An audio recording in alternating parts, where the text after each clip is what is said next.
খাইয়ে চলায় ডাবের এই শ্বাস, ঠিক আছে, জল ছিল, জল থেকে শ্বাস হয়েছে, যেই ডাবের শ্বাস থাকে সেই ডাবের জলটা মিষ্টি হয়।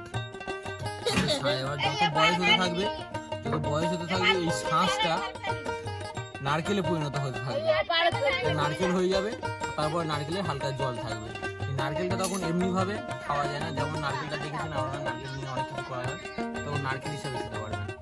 শ্বাসটা খেয়ে দেখি কেমন লাগে, ঠিক আছে। সুপার সুপার এক্সিলেন্ট, খুবই মিষ্টি হয়েছে, ঠিক আছে। আর ওদিকে আমাদের ঘন্টু এখন ওদিকে খাচ্ছে, এখন ও চামচে করে ডাবের জল খাওয়া হয়ে গেছে, চামচে করে আবার ওই শ্বাস খাচ্ছে।